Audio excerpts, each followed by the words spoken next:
তোমার দাদু আর ইহ জগতে নেই নারী। এই দেখো তোমার দাদুর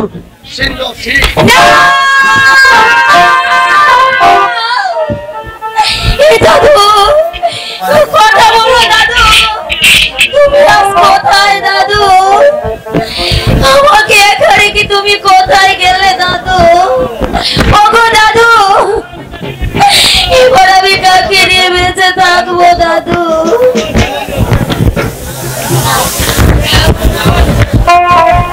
দাদু গো, দাদু গো,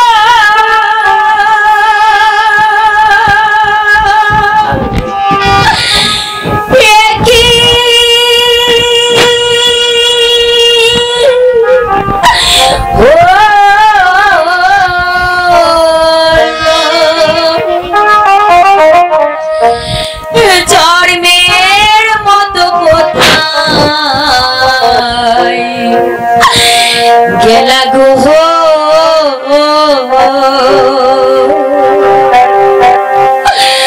তোমার মালা কারে দিয়া কে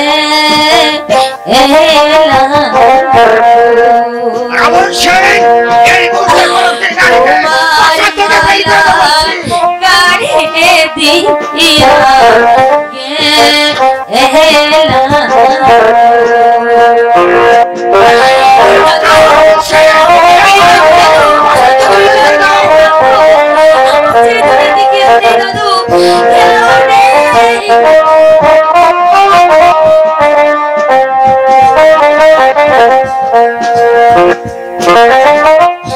তোমার মালা একা ফেলে দাদু তুমি কোথায় গেলে? কারে আমি ডাকবো দাদু বলে গো দাদু।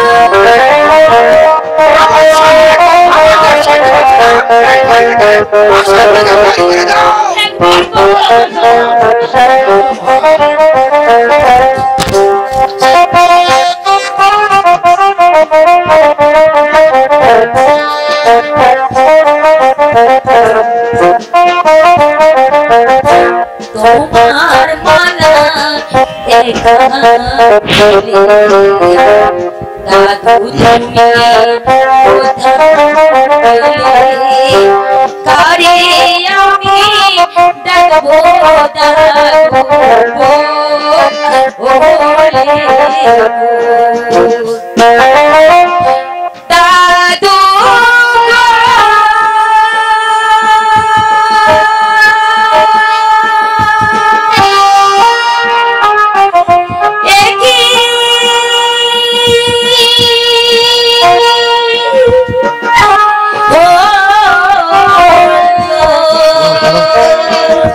জন্মের মতো কোথায় গেলা গো?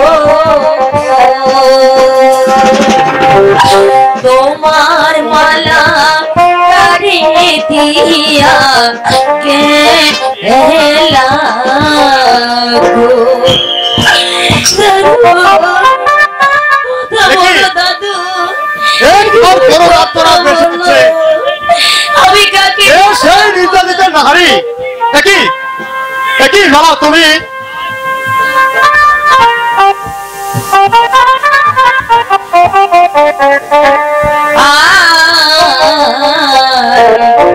শুনি শুনি ও হে বলিয়া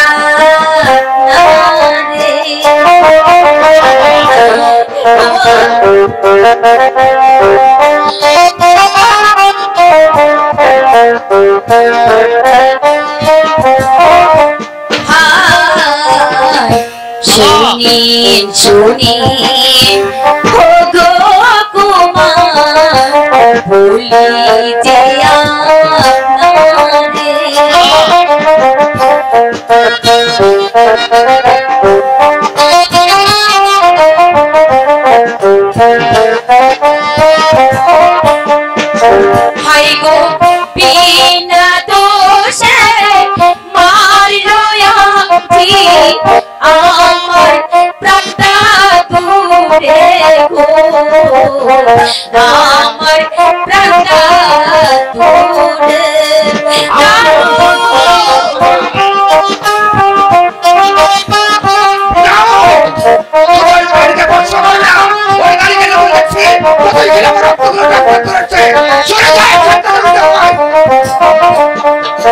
হাই গো বিনা দোষে মারলো আজি আমার প্রাণদাতুরে গো আমার প্রাণদাতুরে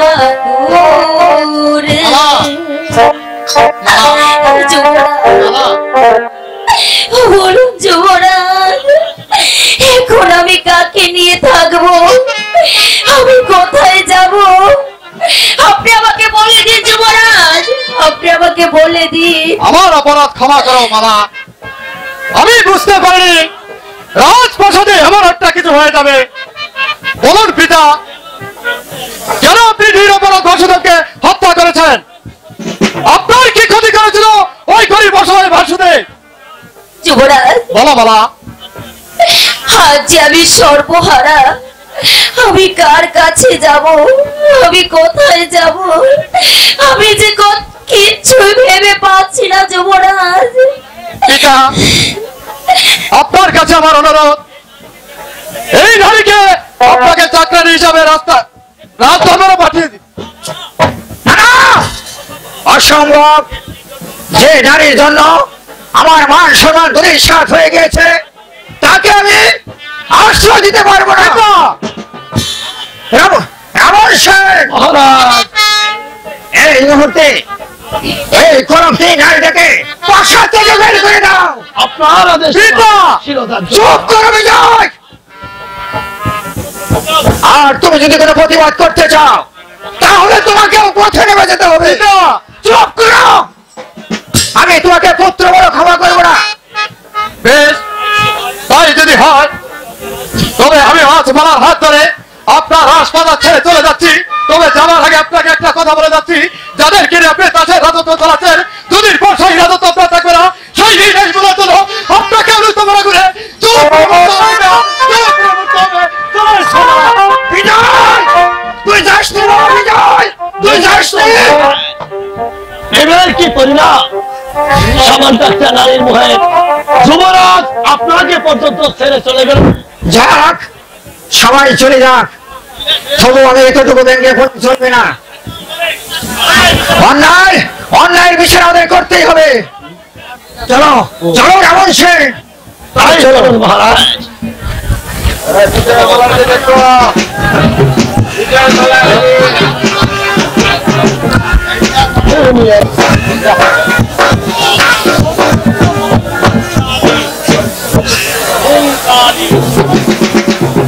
হরে মোরারে মধু কইতে পারে, গোপাল গোবিন্দ মুকুন্দ মরে, যজ্ঞে নারায়ণ কৃষ্ণ বিষ্ণু মহেশ্বর জগদীশ্বর, তুমি রক্ষ প্রভু। দিনের পর দিন, মাসের পর মাস চলে যাচ্ছে, তবু সংসারের ভয় আমার কাটছে না। এই জায়গাটা বেশ নির্জন বলে মনে হচ্ছে। এখানে কোনো জন্মনামের সারা শব্দ নেই। আমি এখানে বসে জঘন্য হ্যালো হ্যালো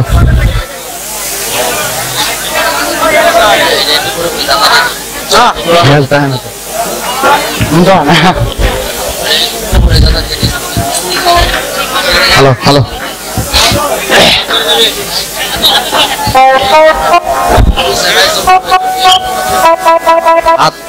এসো মালা, এসো মালা, আমরা ওই নির্জন জায়গায় বসে একটু বিশ্রাম করে নেই। দেখি কেউ ওখানে বসে আছে?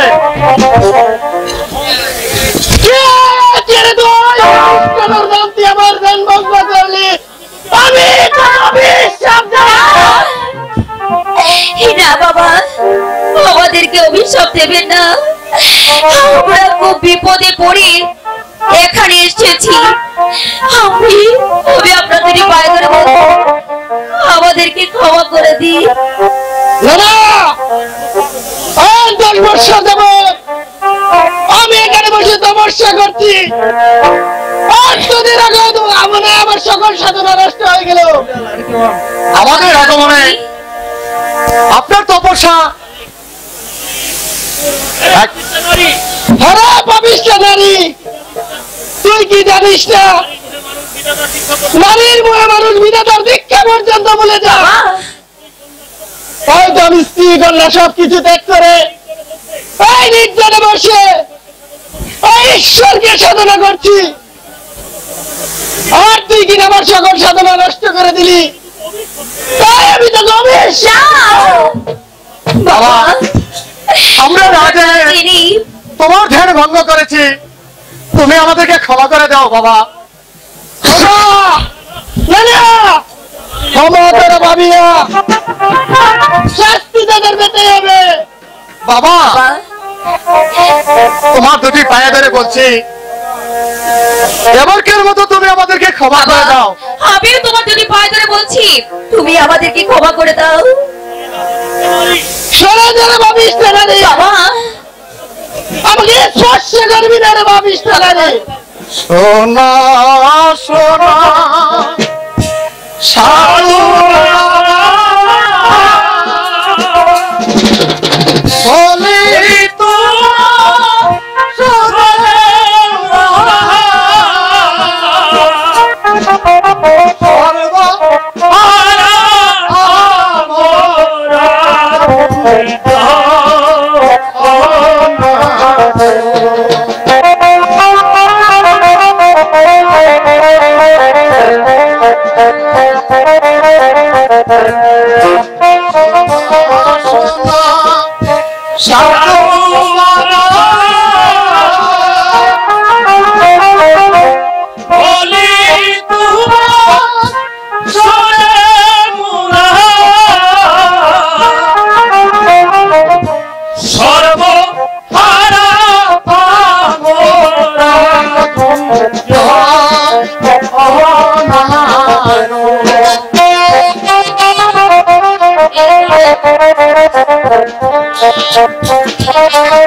কোথায় যাব নাই গো নাই গো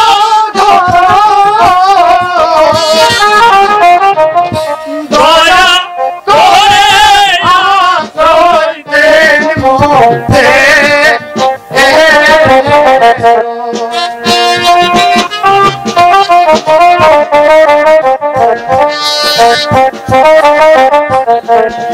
দয়া করে আশ্রয় দেন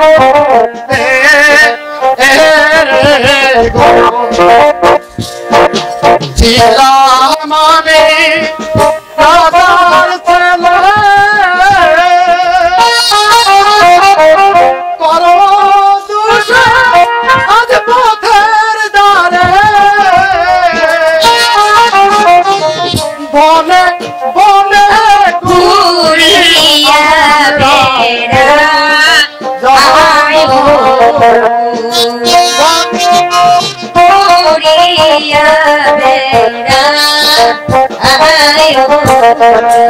বনে বনে ঘুরি আমরা তোর দহনা গো। বাবা বাবা, আবার এবার একটু দয়া করুন বাবা, আমরা সব মনে মনে করছি, তাই আজকে রাতটা তোমাকে কাটিয়ে দিতে চাই বাবা। ওরা নিশ্চয় স্বামী স্ত্রী। না না বাবা, মনে মনে জানি ঠিকই, কিন্তু আমাদের এখনো বিয়ের কাজ সম্পূর্ণ হয়নি। ও বুঝেছি, তাহলে তোরা প্রেমের বৈরাগী। তাও বলতে পারেন। ঠিক আছে, আয় তোর আমার কাছে, তোদের বিয়ের কাজটা আমি সম্পূর্ণ করিনি।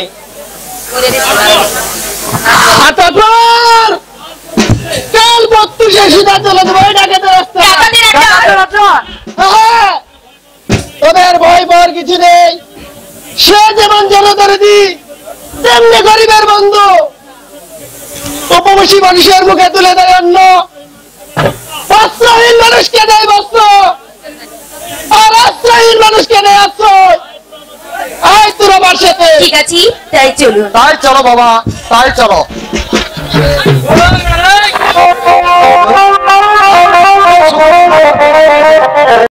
আরে গোবিন্দ, আমার হিসাবের খাতাটা নিয়া এটা দিদি না রে। আমার কাছ থেকে আরো কি মারি নিয়েছে 60 টাকা। সুদে আসলে হয়েছে 12 টাকা।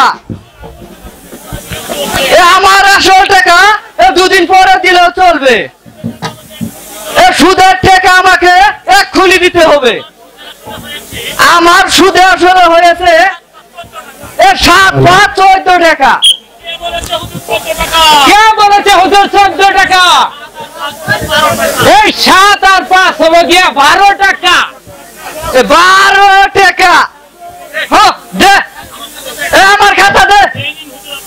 এই যে হুজুর আপনার খাতা।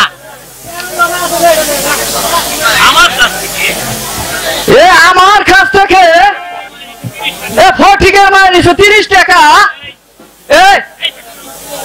বেটা রাম সাগর, ও রাধা মাধব, রাধা মাধব, কে বলেছে আমি রাম ছাগল? আমি গিয়া হইলাম অস্ট্রেলিয়া কাইল্লা রাম পাতা।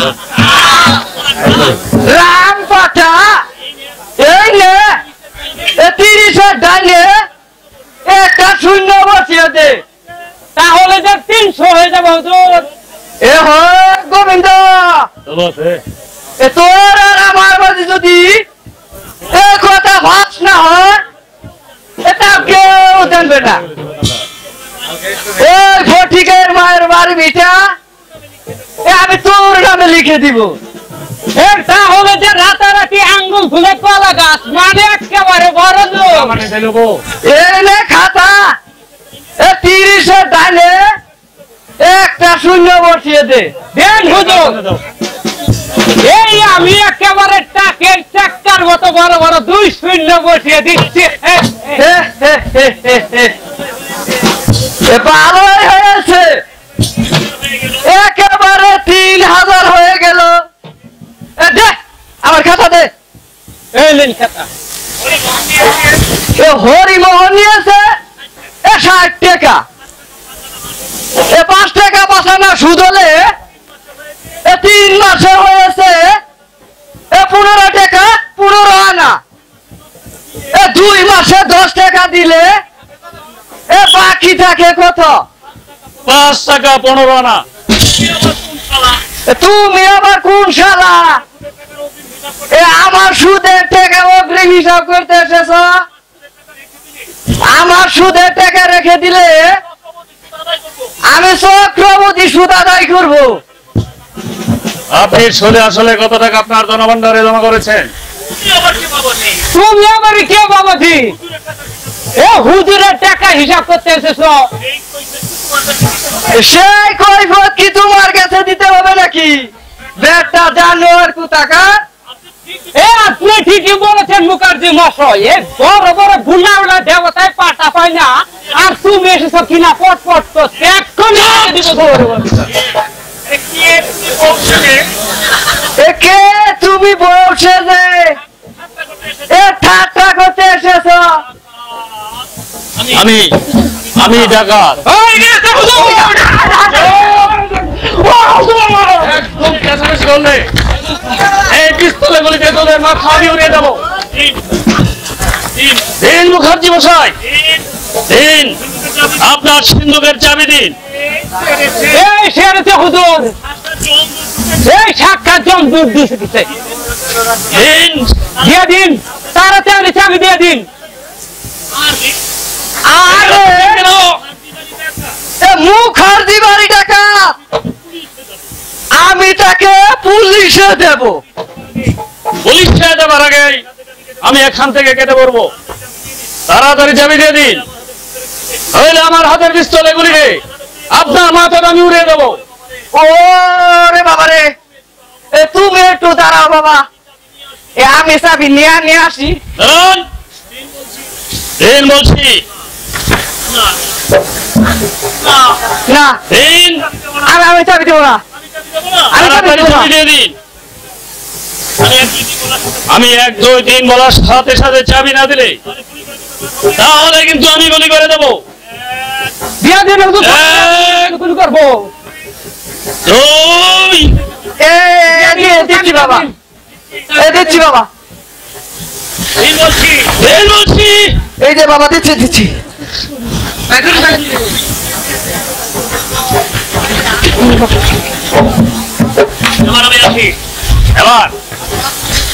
এবার আমি আসি।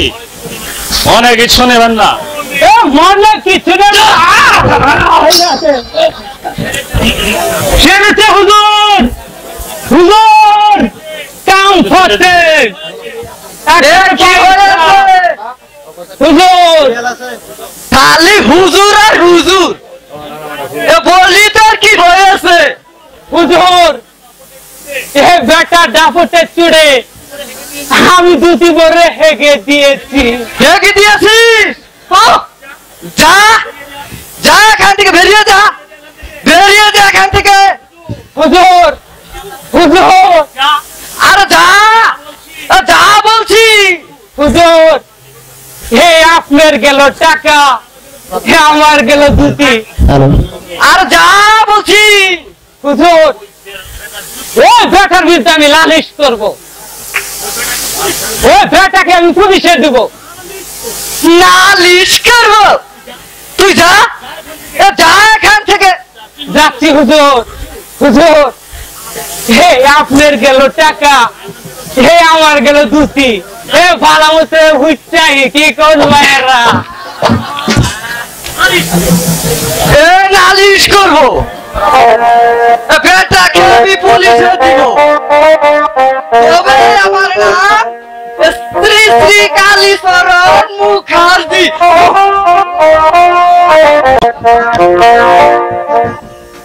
এই যে ভালো এটা রিখো টাকা, কিন্তু কেন আমি টাকা?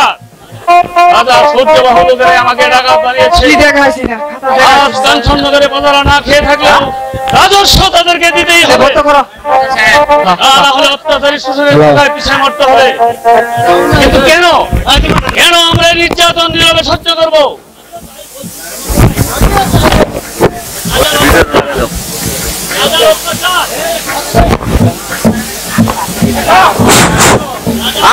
রাজার অত্যাচার আমরা চোখ বুঝে সহ্য করবো না। এই অন্যায়ের বিরুদ্ধে আমাদের লুকে দাঁড়াতে হবে। ওই হাতের চাবুক আমরা কেড়ে নেব। তাই করতে হবে। নিয়ে বেঁচে থাকতে হলে আমাদের সংগ্রাম চালাতে হবে। অত্যাচারী রাজার পতন ঘটিয়ে নতুন রাজা বানাতে হবে। তাহলে আমরা কি করবো শ্যামল ভাই? ওই রাজার লোকেরা রাজস্ব আদায় করতে এলে কেউ রাজস্ব দিতে পারবে না। প্রয়োজন হলে একটি রাজা লোকেরা কাঞ্চননগর থেকে ফিরে যেতে না পারে সে ব্যবস্থাই করতে হবে। তুমি যেভাবে বলবে আমি সেভাবেই কাজ করব। বেশ, এবার যা। আর আমার উদ্দেশ্য সকল জনতার মাঝে ঘোষণা করে দেবে। তাই দেবো শ্যামল ভাই, তাই দেবো। দেওয়ান কৌশিক সেন, একদিন তুমি আমার পিঠে চাবুক পেয়েছিলে। সে চাবুকের গা গুলো আজও আমার হৃদয়ের যন্ত্রণা হয়ে বেঁচে আছে। যতদিন পর্যন্ত আমি আর প্রতিশোধ নিতে না পারবো ততদিন এই শ্যামল খার প্রাণ শীতল হবে না। আপনি কি দর্শক জনদরদি শ্যামল খা? হ্যাঁ, কিন্তু আমরা সর্বহারা পথের ভিখারি। তোমার নাম শুনে তোমার কাছে ছুটে এসেছি একটু আশ্রয় সন্ধানে। ভালো ভাই, তোমার কাছে আশ্রয় আমরা পাবো? যদি তোমরা রাজার গুপ্তচর না হয়ে থাকো তবে তোমাদের জন্য শ্যামল খার আস্থানাদার চিরদিনের জন্য খোলা থাকবে। ভাইজান, সত্যি সত্যি তুমি মহৎ ভাইজান। তুই আমাকে ভাইজান বললি, নাম শুনে সবাই ঘৃণা মুখ ফিরে নেয়, আর তুই তাকে ভাইজান বলে সম্বোধন করলি। সবাই তোমায় ঘৃণায় মুখ ফিরিয়ে নিলেও আমার কাছে তুমি আমার ভাইজান হয়েই থাকবে। ঠিক আছে বোন, আজ আমার কঠিন দিনে যখন একটা মমতা জাগিয়ে দিয়েছিস, তখন তোকে আমি 2 হাত বাড়িয়ে বুকে টেনে নিচ্ছি। আয় বোন, আয় আমার বুকে আয়। ভাইজান, আয় ভাইজান। বোন, শ্যামল ভাই, আয় ভাই, আয় আমার বুকে আয়। জানিস, ছোটবেলা থেকে আমি ভাই বোনের স্নেহ থেকে বঞ্চিত, তাই আমি দর্শক শ্যামলকা হলেও তোদের ভাই শ্যামলকা হয়ে বেঁচে থাক। ভাইজান, আয় ভাই, ভাইজান, ভাইজান, চল ভাই, এবার আমার আস্থানায় চল। ঠিক আছে, তাই চলো ভাইজান। চলুন। তাই চলো ভাই।